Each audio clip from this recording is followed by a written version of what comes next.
Hello, all my dear student friends. Welcome to this session. We are studying the subject power engineering and refrigeration, and we are studying the third topic, third unit, that is the air compressors. Now, as we know that the air compressors are the power consuming devices.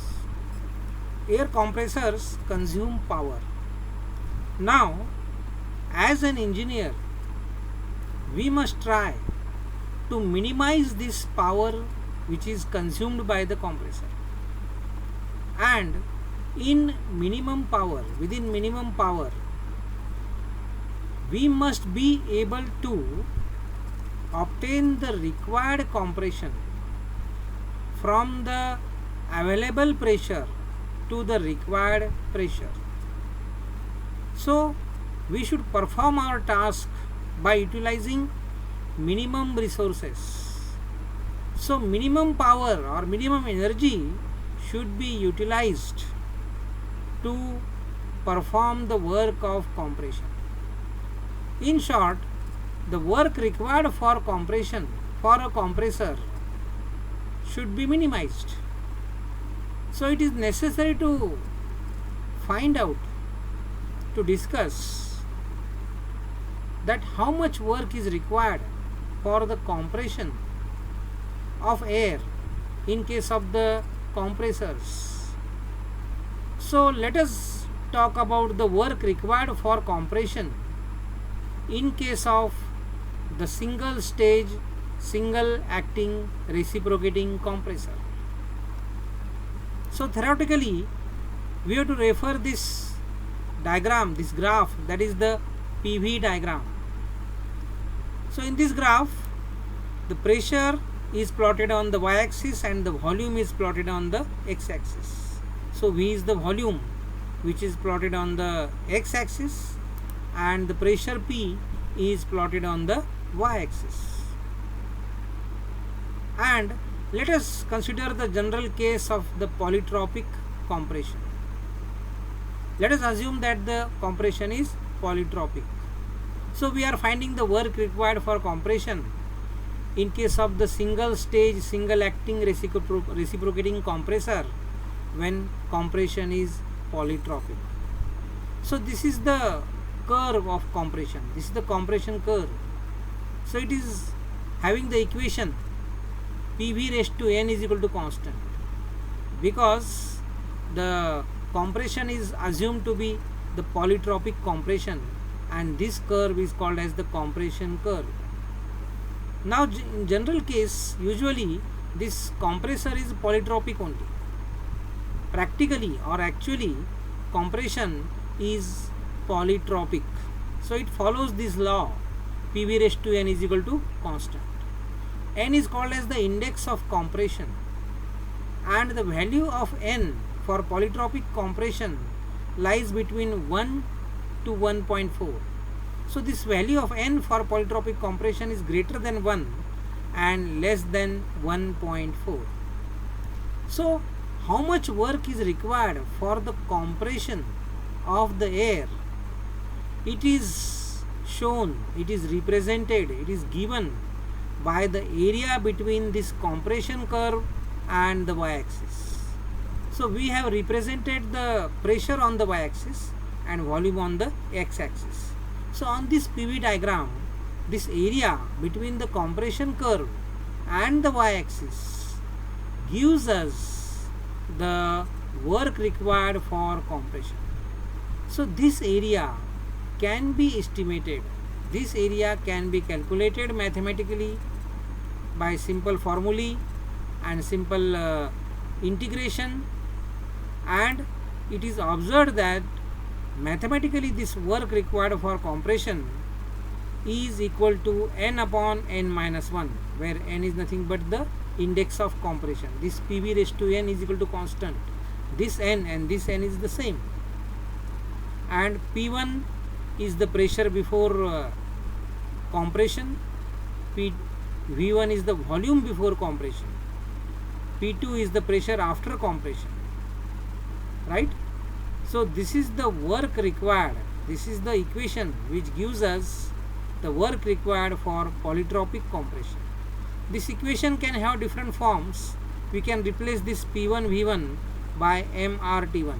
So we can always write P1 V1 is equal to MRT1. So depending upon, while solving the numericals, depending upon the available quantity, we can either use P1 V1 or we can use MRT1, right? So there are several forms of this equation. We are going to study these several forms of this equation later on, but right now we are interested to see that what is this work of compression, how theoretically this work of compression is estimated, and we have seen that this work of compression is equal to the area between the compression curve and y-axis. So the area between this compression curve, that is PV raised to n is equal to constant for polytropic process, and this y-axis on which pressure is plotted, this area represent the work of compression on the PV diagram where volume is plotted on the x-axis. So this is a similar figure. Only thing is that this formula is having a larger font in this case. So this is the formula for the work required for compression, and actually that is the same slide. Only thing is that this formula I have enlarged and this figure I have made small. Now this P1 V1 is equal to MRT1 is also applicable. Now let us look at this PV diagram of single stage reciprocating air compressor.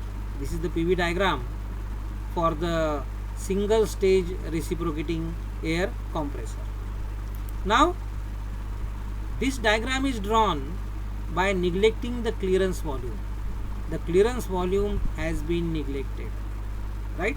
In the previous diagrams also, here also we have neglected the clearance volume, and in this diagram we have neglected the clearance volume, right?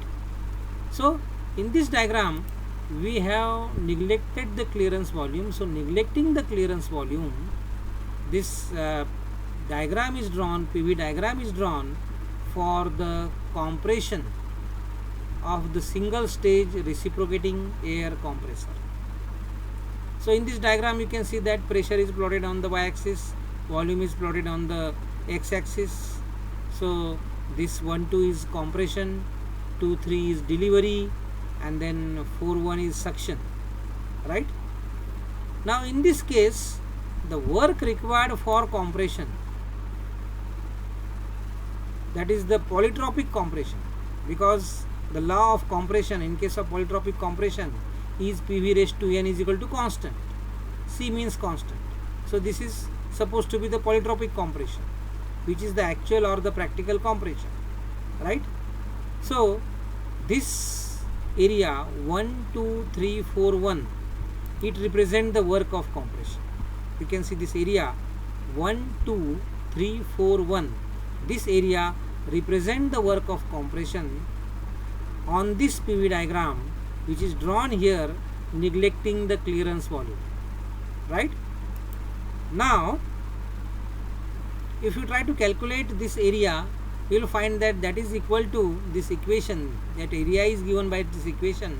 So in fact the work of polytropic compression is given by this equation, n upon n minus 1 P1 V1 P2 upon P1 raised to n minus 1 upon n minus 1. So this bracket and this equation, so this is a typical equation, and this equation is having several forms. So here we can also write P1 V1 is equal to MRT1, right? So this equation can also be written in some other form, that the work of polytropic compression is equal to n upon n minus 1 into bracket P2 V2 minus P1 V1, right? So that form we are going to study later on, but there are several forms of this equation, and this equation is derived from this particular area only, right? So once again I am interested to explain that, to tell you that this area, that is the area between the compression curve and the y-axis on which pressure is plotted, represent the work of compression, right, when we neglect the clearance volume, right? Now let us consider the clearance volume. If we consider the clearance volume, then how to find the work of compression? How much is the work of compression? So if you consider the clearance volume, you have to draw this particular curve, that is the expansion curve 5 6, right? So now the processes are 1 2 compression, 2 5 delivery, 5 6 expansion, and 6 1, that is the suction. So these are the different processes now, right? And the area which represent the work required for compression is nothing but 1 2 5 6 1. So the area 1 2 5 6 1 represent the work required for compression, right? And if we assume this compression to be polytropic compression, so that the law of compression is Pv raised to n is equal to constant, then it is given by this particular equation. So before going to this equation, let us see that this VA is nothing but the actual volume of the air, which is sucked by the compressor. So this term we have considered while studying the volumetric efficiency. So here the volumetric efficiency is not 100% because we are considering the clearance volume. So due to the clearance space or the clearance volume, volumetric efficiency is not 100%, and the air which is sucked is not equal to the stroke volume, that is less than the stroke volume, that is equal to VA, and this VA is nothing but V1 minus V6. This VA, you can see that it is equal to V1 minus V6, right? So in this particular equation we have replaced V1 by VA. You can see that we have replaced this V1 by VA, and now the equation becomes like this. The work of polytropic compression considering the clearance volume is equal to n upon n minus 1 P1 into VA, again into bracket P2 upon P1 raised to n minus 1 upon n minus 1, bracket closed. So this is the formula for work of compression considering the clearance volume. The difference appears to be very small. Instead of V1 we are having VA, but this difference is very important for solving the numericals and for estimating the exact work of compression for the real or the actual compression process. This equation is very important, and this small difference is also very important, right? So again, this is the PV diagram for the single stage reciprocating air compressor, neglecting clearance volume once again. Now once again we are neglecting the clearance volume. We are focusing on this compression process, right? Because this clearance, the change due to clearance is small, it can be neglected for study purpose, right? So for study purpose at the beginning, right now we are neglecting the clearance volume and we are focusing on this compression curve. So this compression curve, it follows the law Pv raised to n is equal to constant, that already we have seen, where n is called as the index of compression, right? And the value of n lies between 1 to 1.4. Now when the compression is isentropic, then the value of n is equal to gamma, that is equal to 1.4. So this gamma is equal to 1.4 is the ratio of the two specific heats of the gases. Gamma is equal to specific heat upon at constant pressure divided by specific heat at constant volume. So this gamma is the ratio of the two specific heats of a gas. And for isentropic compression, the value of n is equal to gamma. So for isentropic compression, we can write this law of compression as Pv raised to gamma is equal to constant, right? Now for polytropic compression, which is the actual compression, the value of n lies between 1 to 1.4. So n is more greater than 1 and less than 1.4 in case of the actual or the practical compression, that is the polytropic compression. Now the compression can be also considered as the isothermal compression. if you consider the value of n equal to 1, then the compression is supposed to be isothermal compression. Isothermal means temperature remains constant, and isentropic means entropy remains constant. That means there is no heat transfer during the compression. So this isentropic compression as well as isothermal compression, these two types of compressions, they are not practical, they are not actual, they are theoretical, they are hypothetical. So actual compression is polytropic, but for study purpose, for comparison purpose, we are defining or we are considering this isentropic compression as well as isothermal compression, right? So in case of isothermal compression, the value of n is equal to 1, so we can write the law as PV is equal to constant. PV is equal to constant for isothermal compression, right? So for polytropic compression, this is the equation of work of compression, right? Now let us study the curves for the polytropic compression, isothermal compression and isentropic compression.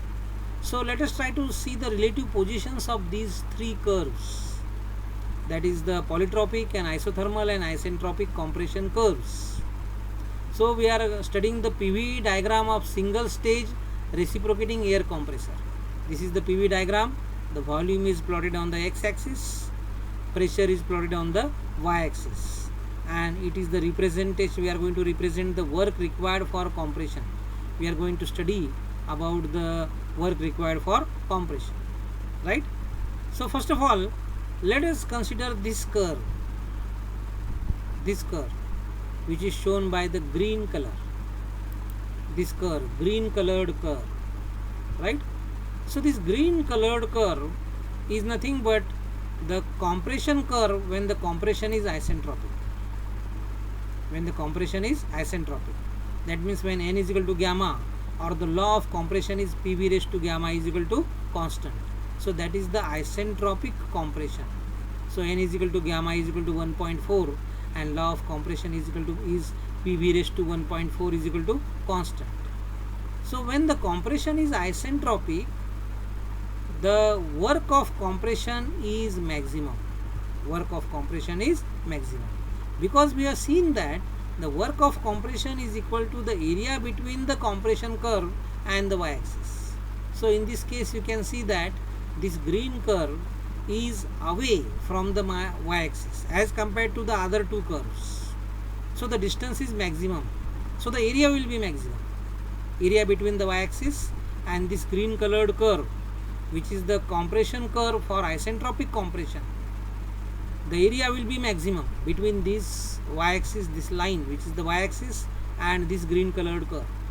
Therefore the work required for compression is maximum when the compression is isentropic, right?